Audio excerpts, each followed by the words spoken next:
Hi Gemini! Welcome po sa ating channel. Ito ang inyong Daily Gabay Tarot Reading for February 20, 2025. Please bear in mind that kung naka-resonate kayo, comment down. Kung hindi ko naka-resonate, ibigay niyo po sa iba kasi channel reading po ito. This is for you, Gemini, ngayong February 20, 2025.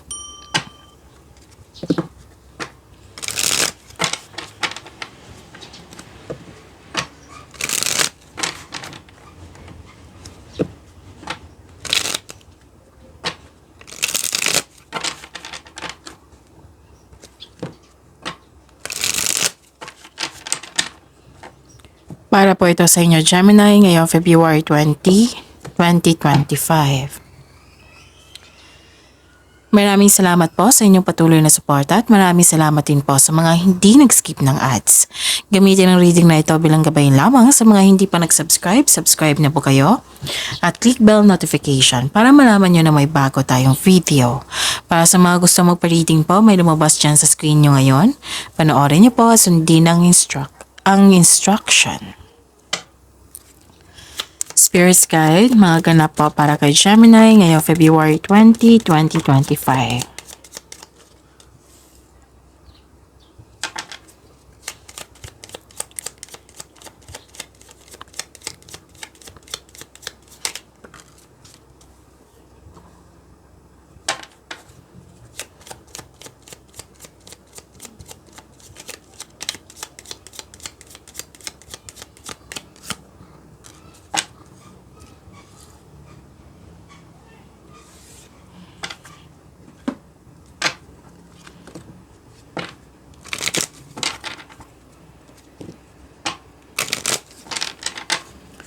Spirit's Guide, message nyo pa para kay Gemini ngayong February 20, 2025. I need 2 cards po.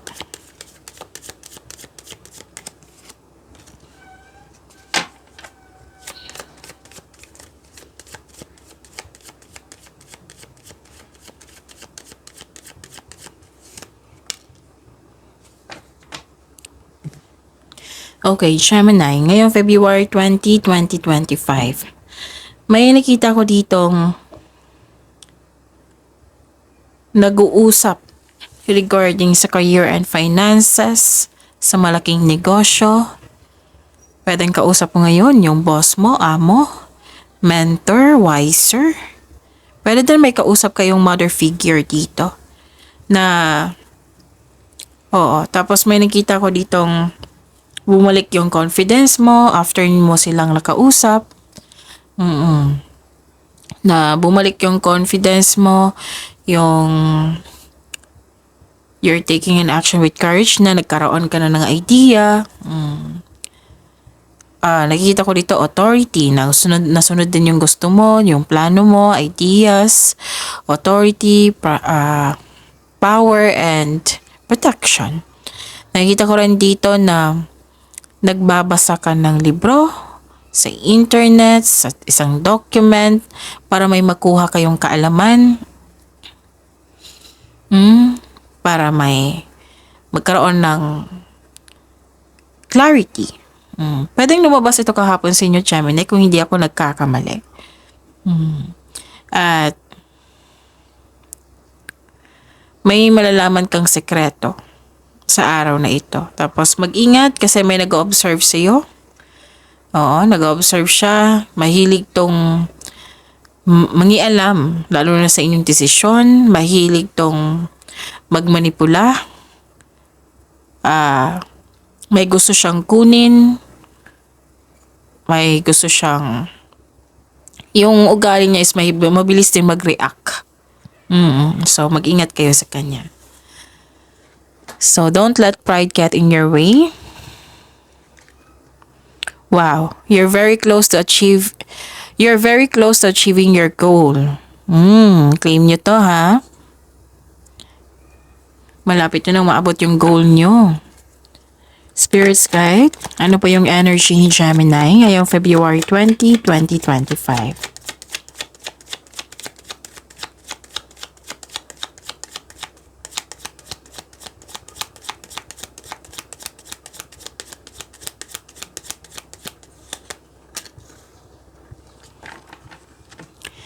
And the clarification of this card po.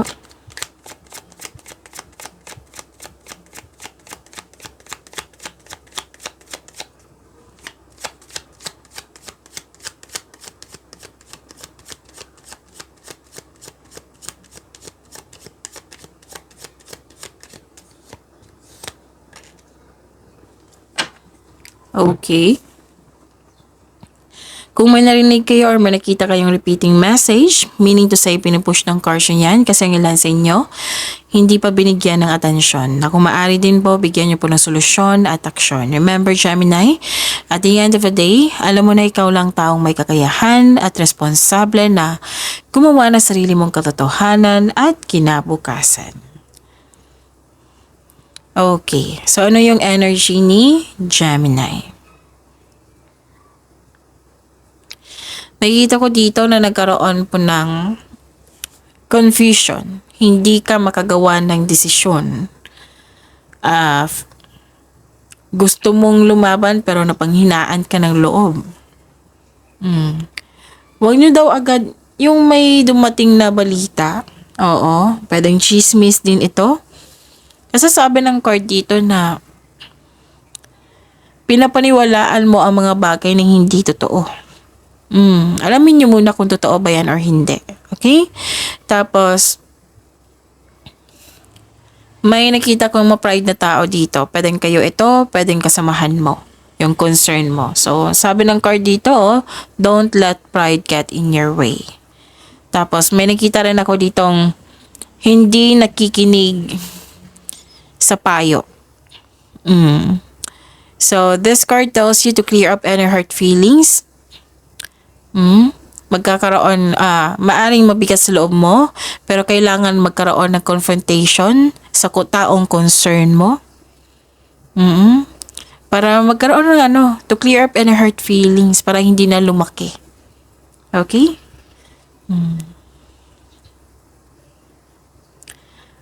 Okay.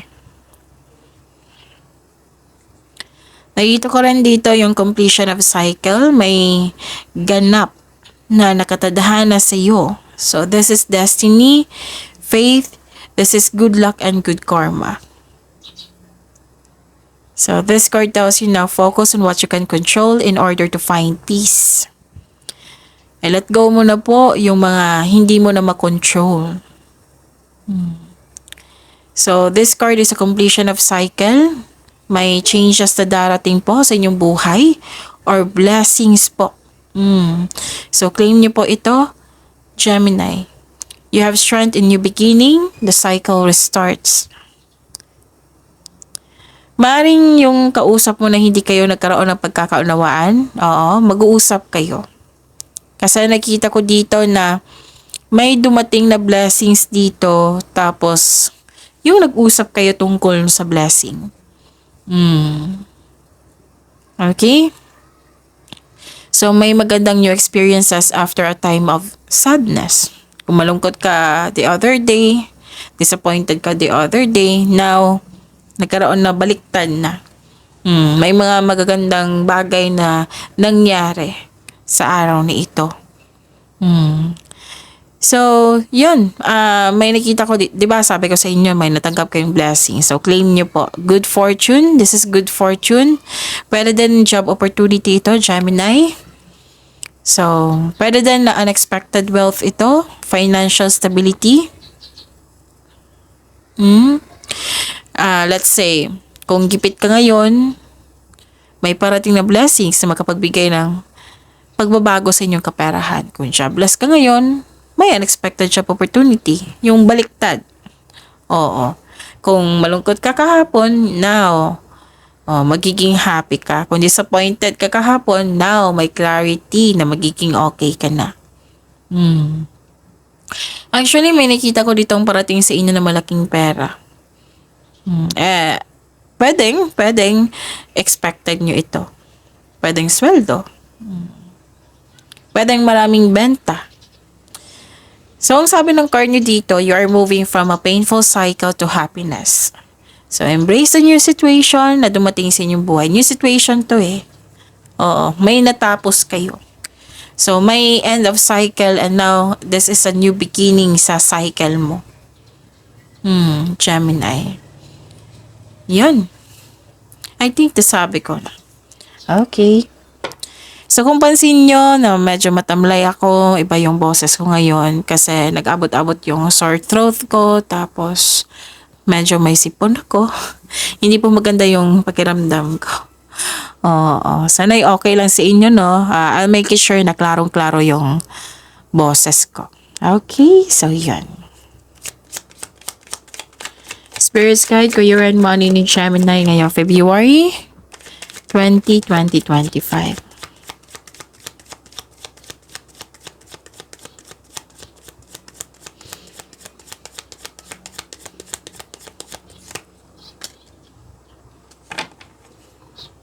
And the clarification of this card po.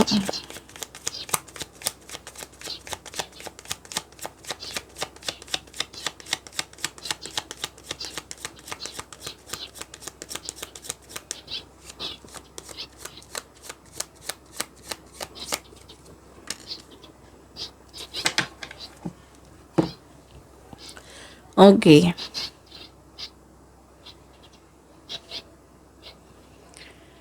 Sa career and money niyo po, nakita ko dito na nagkaroon ng concern sa perfectionism. Pwedeng kayo ito, pwedeng yung concern mo sa isang tao na naging perfectionist. And may ano dito pwedeng promises ito. Pwedeng lumabas ito kahapon sa inyo kung hindi ako nagkakamali. Na may high hopes at expectation ka sa isang bagay, sa isang tao, sa isang sitwasyon na hindi nabigay. Disappointed ka. Let's say may expectation ka na may ginagawa ka. Oo, na magkapagbigay sa iyo ng kabutihan, pero hindi pala. Marami pa example dyan. Basta may pwedeng promises din ito. Maring lumabas talaga to kahapon sa inyo. Na maaring hanggang ngayon hindi kayo makamove forward kasi disappointed kayo sa nangyari. Pwedeng disappointed kayo sa tao, sa sitwasyon, sa ginawa mo na hindi nag-work. Pwedeng ganun. Pwede din yung tao biglang nagbago. For example, sobrang bait niya, sobrang yung makulit niya. Parang sinusuyo ka. Now, hindi ka na niya pinapansin, hindi ka na niya tinitingnan. Example lang po yan marami pang case niyan. Basta biglang nagbago. Bigla siya nagbago. Pwede din naging salbahe siya noon sa iyo, tapos ang bait-bait niya. So, nagtaka kayo. Diba? Nagtaka kayo kung bakit ang bait-bait dito ngayon. Pwedeng ganun. So, yun. At least magkakaroon ka ng doubt. Teka, parang may mali magiging careful ka na. May awareness. So, magiging careful ka kung tao ito Tapos, may nakita ko ditong hiningan mo ng tulong, hindi agad, tinanggihan ka, hindi siya agad na, tinanggihan ka kaagad. What I meant is, tinanggihan ka kaagad, hindi siya handang magbigay ng tulong sa'yo. Baka kailangan din niya ng tulong. So, pwede din na hindi niya ugaling magbigay ng tulong kasi yung naging ugali na niya. So, baka kailangan lang natin na, i-expand yung understanding natin. May tao talagang ganyan na hindi lahat na kung generous tayo o kung generous si Gemini, magiging generous din siya. Kasi kung practicality kung practical talaga, meron talagang taong ganyan. Pwede din sinisecure niya muna yung sarili niya. Kung ibibigay niya sa'yo, let's say may na-ask ka na isang bagay sa kanya, mawawalan din siya. Parang sinisecure niya yung sarili niya.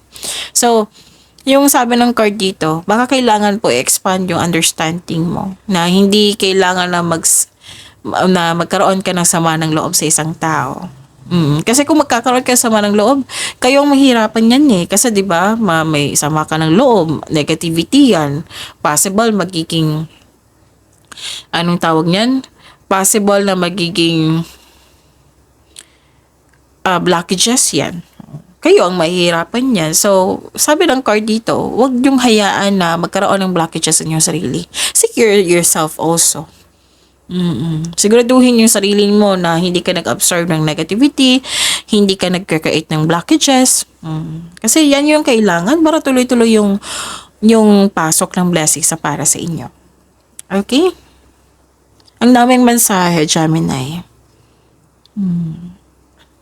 So, some of you, kasi I consider this is repeating message. I am sure lumabas ito kahapon sa inyo yung na-disappoint kayo pwede sa isang tao, sa isang sitwasyon na hindi nag-work, na hindi nyo naggustuhan. So, that is normal. Normal lang yan, Gemini. I-process nyo lang po yan hanggang sa matanggap nyo na nangyari na. Tapos, at least aware na kayo kung ano yung dapat gawin para maiwasan yung pangyayari na hindi nyo nagustuhan, right? Continue lang po, move forward po, Gemini. Tapos, may concern kayo sa materialistic na tao. And, may sabi din yung card nyo dito na pagkasobra na kayo sa trabaho, Gemini, wala namang masama sa pagtutok sa trabaho. Pero alam nyo naman, pag sobra, di ba? Parati tayong nire-remind ng universe niyan, pag sobra, hindi na yan nakakabuti sa atin, di ba? Lalo na overthinking. O ito, overwork to. Nakikita ko, overwork. Nagkaroon ka na nga ng, alam mo sa sarili mo na kulang ka ng pahinga, kulang ka ng panahon para sa sarili, sa pamilya. Let's say, gusto kang mag-general cleaning pero marami kang trabaho, diba? Marami ka pang trabaho. Tapos sabi mo na, gusto ko mag-general cleaning sa kwarto ko, sa bahay kasi kailangan na. Yung nagkaroon na ng insecurity na, yung alam mo na kulang talaga yung time. Kasi sobra sa focus to ba? Alam niyo naman, pag sobra, 'di ba? Kailangan na pagbalanse. Ang sabi ng card dito, walang masama sa pag-focus sa trabaho, sa kaperahan. Pero pag sobra na, magiging mapapahamak kayo niyan. Mapapagod, madrain. Mawawalan na kayo ng panahon sa ibang bagay. Lalo na sa inyong sarili. Kasi sobrang focus sa wealth and possessions. Hindi naman yan mawawala yung Gemini pagbalik mo after pahinga, meron pa rin yan. Oo, meron pa rin trabaho. Pero try to adjust. Kayo naman po yung makakaalam kung paano yan i-adjust. Try to adjust your schedule. Kasi importante talaga na magbalanse. I-balanse nyo. Always yan sa cards nyo. Para sa lahat ng signs, nire-remind tayo na pag-over, ako nga niremind ako na over ka na sa trabaho, pahinga, tama na yan, wag mo nang ulitin, sinabihan ako. Makinig kayo sa inyong intuition. Diba, maririnig mo yan. Gemini, sobra ka na sa trabaho, baka kailangan ng pahinga. So, this card tells you na focus kayo sa emotional and mental stability. You need time to relax and listen to your intuition, okay? Kaya yan, Gemini. Nagbabad kayo sa trabaho, sabi pa ng card. Spirit Guide, Love Life, Self-Love, Partnership, and Romance ni Gemini ngayong February 20. Tama ba? Okay, 2025. Chine-check ko talaga yung date kasi alam niyo naman, magko-comment agad. Bakit, mali yung date? Anyway. Okay, the clarification of this card po.